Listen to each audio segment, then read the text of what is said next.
Consider it pure joy, my brothers and sisters, whenever you face trials of many kinds, because you know that the testing of your faith produces perseverance.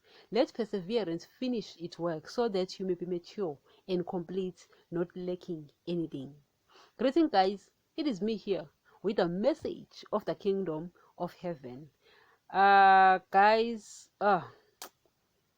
guys, today, I'm taking this scripture from James, that I'm thinking about what it's saying. And every time, guys, I go through the words they say, I just think of my Lord, because it can tell, that these dudes really, really were with Jesus.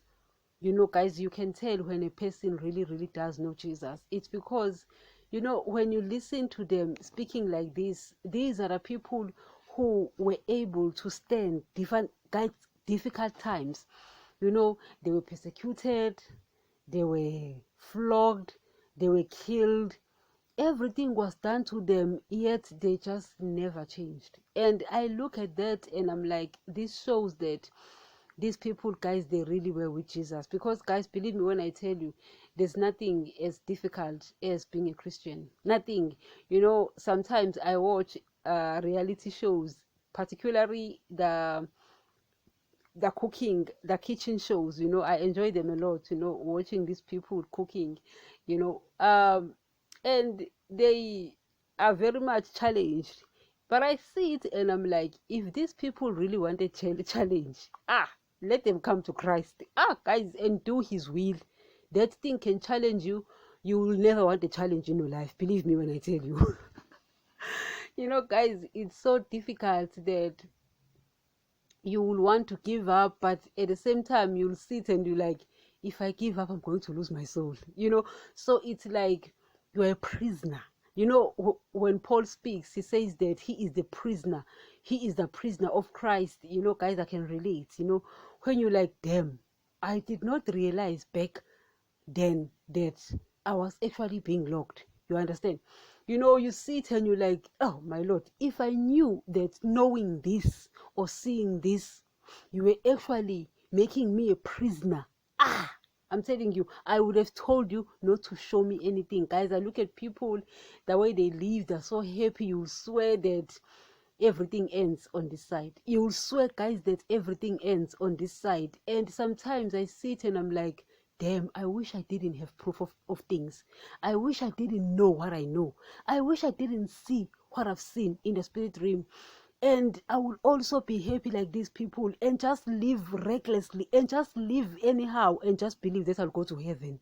Guys, people are like that. And guys, you listen to these guys, the James, the Peter, the Paul, the John, and when they speak, you like them. Yeah, these people really, really had tough times.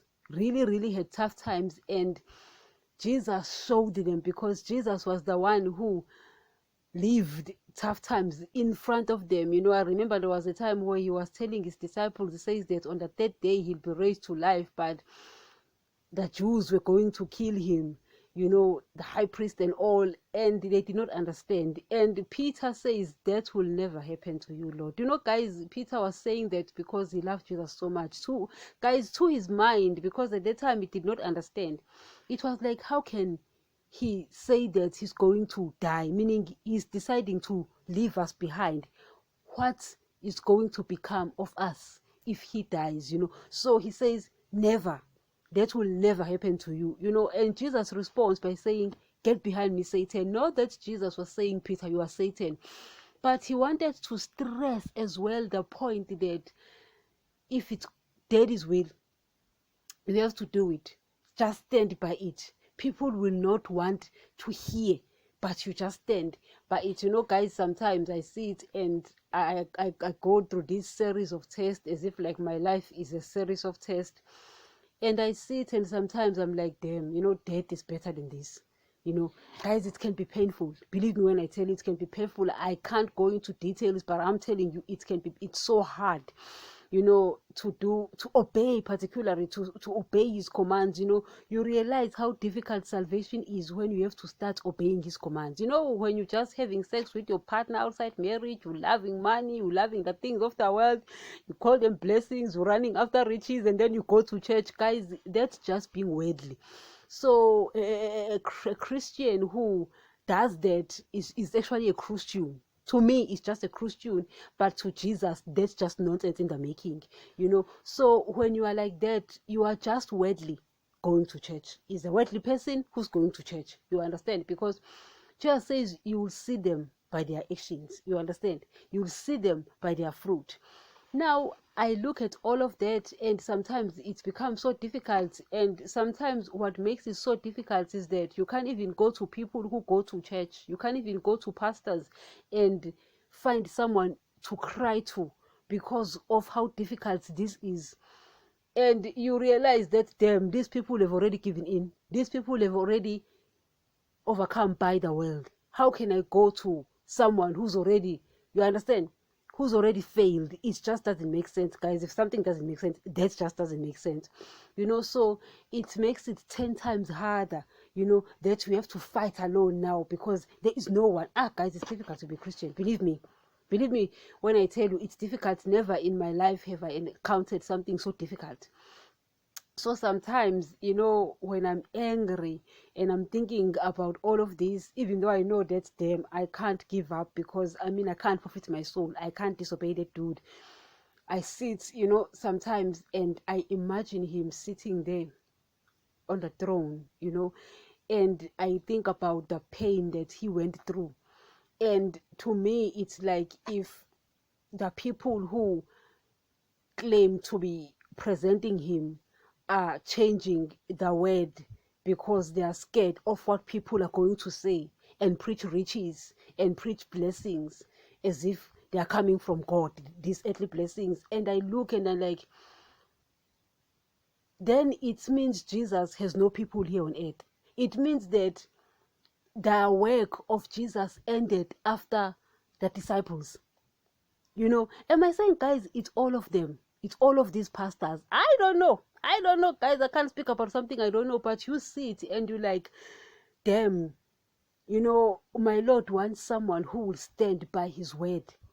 You might not be 100% accurate, but when you are honest about it and you are standing by the truth, you sit and you like, at least it's as if he is the one who's there. Because, guys, when you are preaching what he preached, it's as if he is the one who's here. Guys, it is as if it's the man himself who's here still preaching. So when they hate you, when they grumble, when they look at you with those eyes, you like, well, it's as if they're doing it to Jesus, because you are not preaching your own things. You are taking from what he's saying. You understand? So you sit and you like, well, let me go through this pain. Let me take it in. As difficult as it is, let me take it in, because I think about that moment that he went through this. He did it for us. He walked it first. See, guys, Jesus, guys, is actually the best leader, because guys, here on earth you find that you find that people will say they are natural leaders, and I'm like, that just can't be true. When they speak of natural leaders, they actually speak of bullies. They actually speak of people who want to control, or who have the natural tendency of controlling other people, and they are called natural leaders. That is not a leader. If you want to choose a leader, choose a person who is a follower, not the one who wants to control. Because when you're choosing a person who's a follower, you are choosing someone who will learn what leadership is all about. But when you are choosing this bully, this controlling person, and you call it leadership, this person will not learn. This person will actually lead by their nonsensical, natural tendencies. I don't know, guys, if you understand. So I look at Jesus and I'm like, this dude was the best leader, because he walked it first. You understand? This pain, he felt it first, and then he says we should feel it as well. So when I listen to James speaking like this, he says, consider it pure joy when whenever you face trials of many kinds, and you sit to think about it, and you're like, who will consider it pure joy when you're going through pain? I mean, guys, who does that? Who does that? Guys, it's not easy to be joyful when you are flogged, when you are persecuted, when people look at you with those eyes, because they hate what you are saying. They want you to preach what their flesh desires, and when you're preaching that exact opposite of what their flesh desires, then they look at you with those eyes. They start persecuting you. And let me tell you the truth, you'll never be persecuted by people of the world. Why? They read the word. They know that, oh well, Jesus doesn't want us to do this. You'll be persecuted by people who go to church because they want to go to church and appear to people as righteous, yet do exactly what the people of the world are doing. That's why Jesus was persecuted by churchgoers. What they called it back then, it's synagogues. I can't remember, synagogue or synagogues. So Jesus was killed by people who were going to church, was killed by priests. You understand? Because it's people who don't want to appear as worldly, but they want to go to church and preach what they want to preach, and at the same time do what the world is doing, so that the world will accept them. So they will persecute you when you stand by the word of Christ. So when that happens, you understand, they start flocking you. They look at you with those eyes. They stone you. Guys, James, John, Peter, they felt all of that. You understand? Yet they stuck. And James here, he says that consider it pure joy. And I'm like, hello, I don't consider it pure joy. Yes, you are saying it, and I respect what you're saying. Damn, at that time, guys, when I'm crying, I just don't see joy in it. But does it mean that I should give up and stop? No, it doesn't mean that. I don't know, these guys were so brave. These guys were so brave, because if they say consider it pure joy, it means they did consider it pure joy. Damn, I have to get to that level, guys. A level where I'm considering pure joy. Because, guys, I cry and I complain. And my Lord will say, Nini, you're always complaining. And I'm always complaining because I just don't consider it pure joy. Guess what? I'm still a babe. Because I'm not considering pure joy. You understand? So I cry. And at that time, it's like, it's not joy. It's not joyful, But he says, because you know that the testing of your faith produces perseverance. Guys, perseverance is a virtue. Perseverance, guys, is a virtue, and I don't know if there's anyone on earth who has this virtue. No one has it, But he's saying that this perseverance, it makes us mature. You understand, guys? We all want to call ourselves mature. We all want to call ourselves mature. Believe me, all those overgrown babies, they also want to call themselves mature because of the size of their bodies. Oh well, now I'm 35, I'm mature. Hello, if the brain is still listening to your flesh, you're not matured at all. You understand?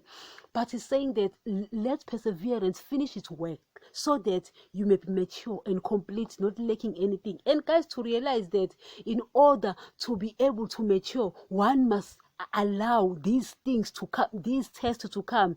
You sit and you're like, guys, which parent will want to see their children suffer? Guys, no one. No parent will want to see their children suffer. But guess what? That suffering is the only thing that will make them grow. Because we only grow physically. It's the seed. So physically we grow, but the brain is left behind. The only thing that will make you learn is these trials. Guys, we only learn. We only grow under these trials. Yet no parent will want to see their children go through such. Guys, I look at that and I look at my Lord, in the cross, and I look at him, in that Gethsemane saga, and I look at Daddy, how painful he was to see his son going through all of that. Yet he was like, he's growing. he's growing. You understand? Because I don't know, guys, if you understand. Because whenever we go through so much pain, that's when we are learning. Yet we despise it. We don't want to go through so much pain, but it is when we are learning, guys. That's what I want to talk about. I'm finishing. I've got 30 seconds left. So if you want to grow, allow pain. Allow pain. I don't know if you're going to find it joyful. I haven't yet. But if you want to grow, allow pain. If you want your children to grow, punish them. Let them cry. Do not change. Guys, I don't know, guys, if you understand. That will make them grow.